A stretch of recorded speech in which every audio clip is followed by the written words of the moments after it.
Hello, it is I, Critic Dominus. It's been a while. There hasn't been much to review because there's just not much that I'm really interested in.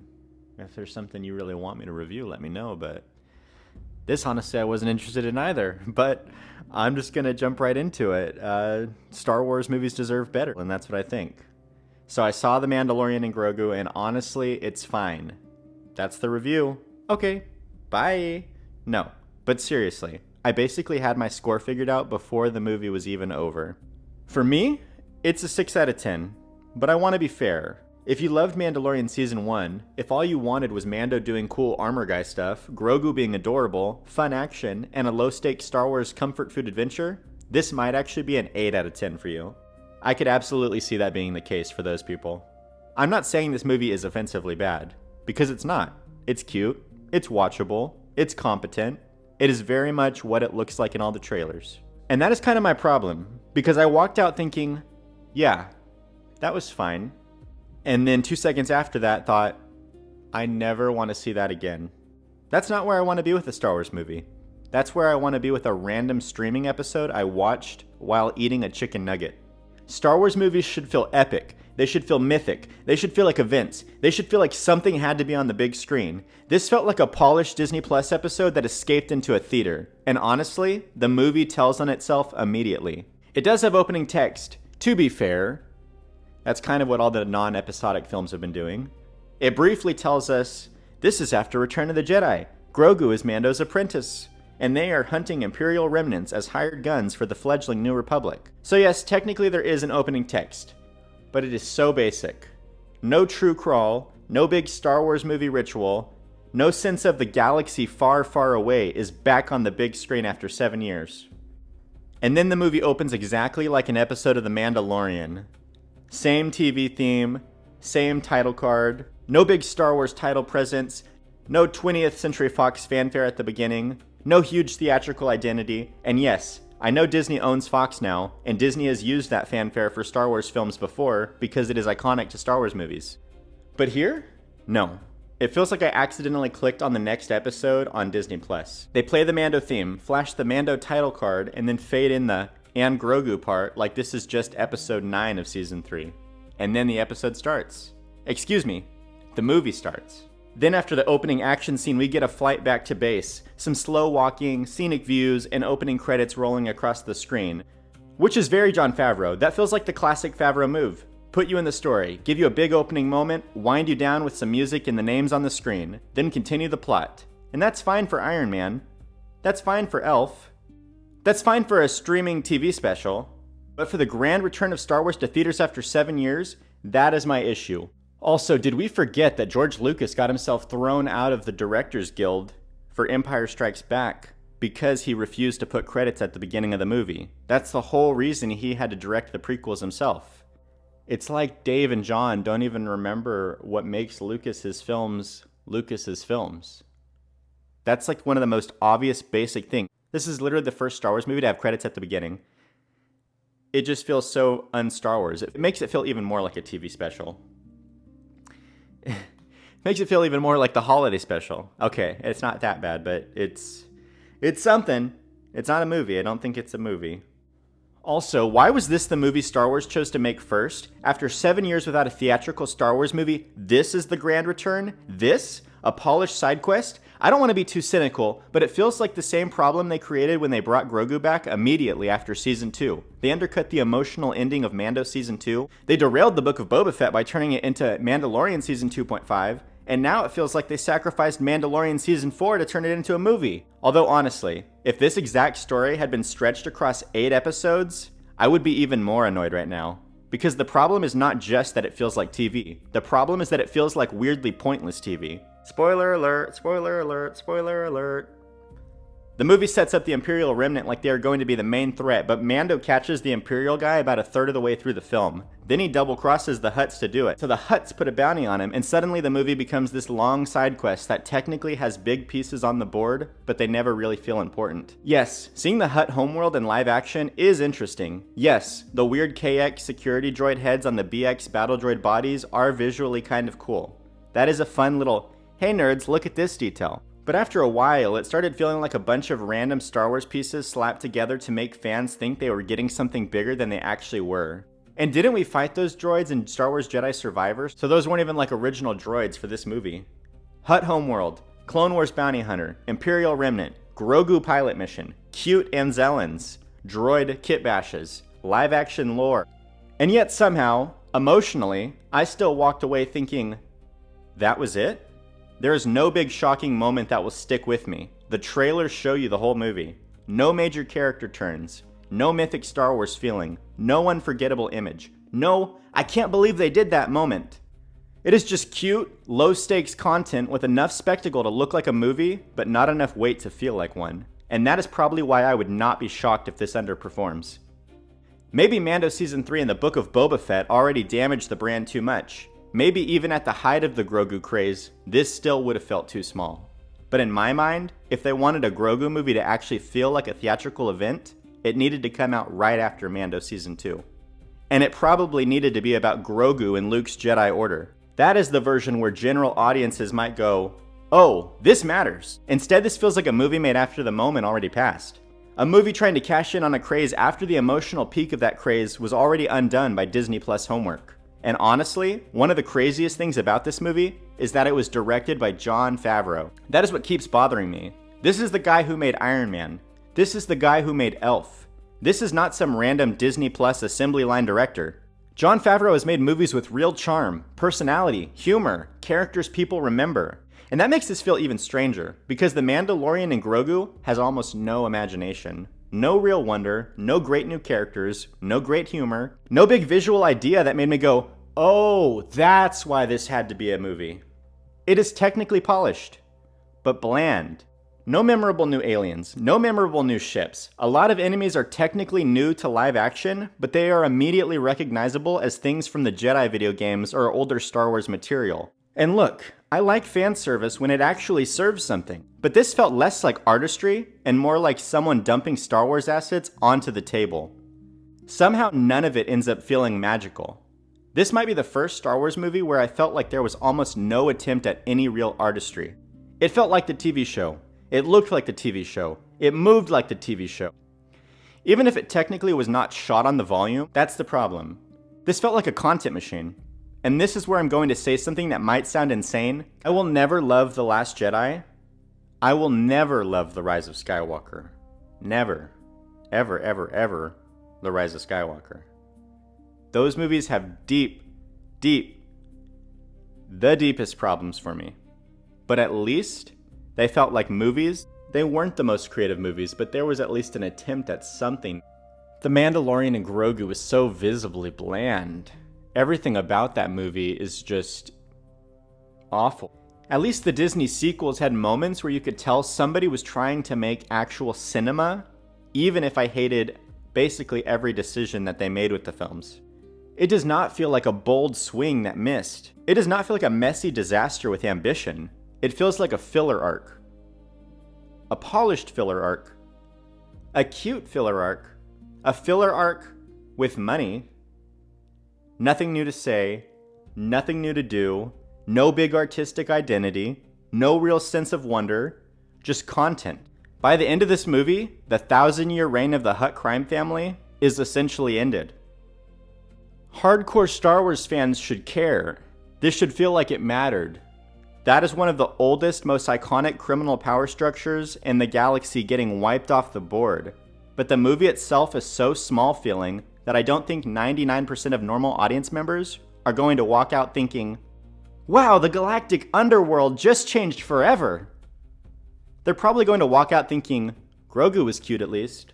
Even when something important happens, the movie doesn't even make it feel important. It's like, oh wow, organized Hutt power may have just collapsed. And then 2 seconds later, look, the baby made a cute face.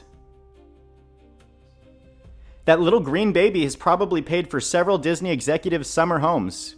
But by the end of the movie, he still does not talk. He still mostly communicates through coos, reactions, and cute little puppet expressions. Yes, he learns to pilot a ship at the very end. Yes, he gets his own little solo mission. Yes, he throws thermal detonators around like a tiny green war criminal. But emotionally, He still feels like a cute, mute sidekick.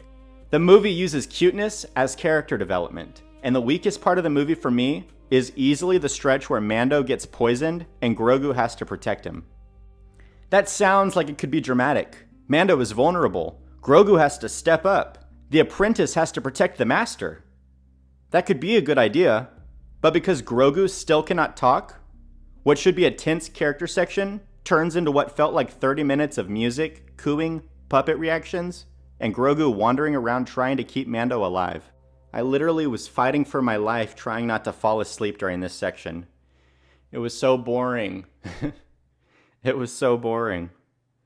Then he finds this old Cajun accented alien who gives him fish and life advice. And I'm sitting there like, okay, this is charming, I guess. But this is not theatrical Star Wars. This is not event filmmaking. The movie is not bad. But this section especially is where I felt all the energy in the movie leave the building. And it honestly felt like a very expensive Star Wars ASMR experience. It was really putting me to sleep. I can't emphasize enough. It was like, you get like your forest sounds in the background. It's like, hi, this is Grogu ASMR. Welcome to Mando ASMR. It was something. It was a real choice to have a whole like 30 minutes of baby sounds. I'm not immune to Grogu. I'm not made of stone. But there is only so much silent baby adventure that I can handle before my brain starts to turn off. Now let's talk about Mando himself. Mandalorian armor has basically become the writer's excuse to do literally anything. It's like the strongest plot armor I've ever seen. The biggest, heaviest hut in the movie basically dive bombs Mando, and I'm sorry, that man should have been bloody paste. Beskar or not, if a giant slug drops his full body weight on you, the armor might survive, but the jelly inside the armor should not. But Mando just gets back up because the armor said no. And later he gets sleep gassed, which is weird because Season 3 already established that Mandalorian helmets can handle hostile atmospheres when he visited Mandalore after it got glassed. So apparently the helmet filters out post-apocalyptic Mandalore gas, but not sleepy time mist. I'm not trying to turn this into a CinemaSins video, but it does add to the feeling that this is cartoon adventure logic. This really did feel like a mid-tier Clone Wars arc. Also, Mando kills like 500 people in this movie. I don't even think I'm exaggerating. He blows up 3 AT-ATs, which are ran by like 40 people. He has the rebellion blow up that entire hut nest. He shoots so many people like he's John Wick. Mando's like, I try not to fight. But then he's just massacring people. I don't want to talk about ludonarrative dissonance, but when the movie sucks, I kind of do. I can't help but start to just see the whole hypocrisy in it all. I won't be IGN though. Not too much. But seriously, Mando was leaving behind a body count like he was trying to solve the housing crisis on Coruscant, one blaster shot at a time. And when Mando escapes the fighting pits, he unleashes a dozen deadly monsters into the city. We even see civilians running, including a Rodian mother clutching her newborn, and Mando just leaves and flies off. I doubt that lady outran those monsters.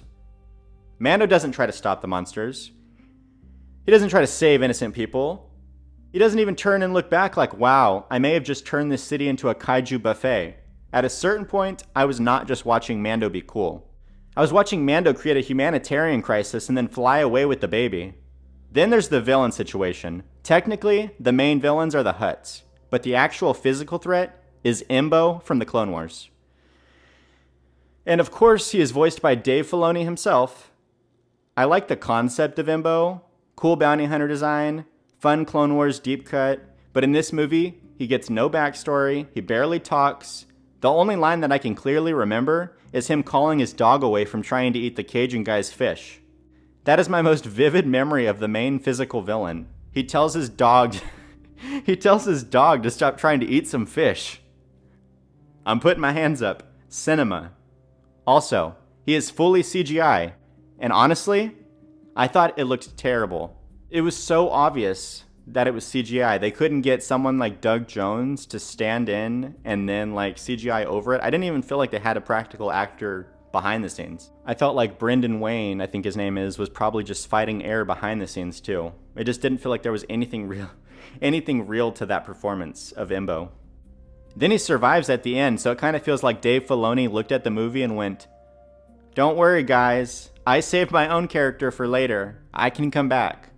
Which is funny because Filoni is already all over this movie. He has multiple cameos. He shows up in his cowboy hat office fit. He has dialogue as his X-Wing pilot character. He voices the main bounty hunter threat. At a certain point, I was like, Dave, buddy, I know this is your era, but you are very visibly in the room. And honestly, I'm fully convinced that if Ahsoka wasn't canonically stranded in another galaxy right now, Dave Filoni would have found a way to get himself and Rosario Dawson on screen together in this movie. Because this man is not subtle about his favorites. He was asked recently if Maul was his favorite character, and he basically said, "Are you kidding? It's Ahsoka, of course." Which honestly, fair.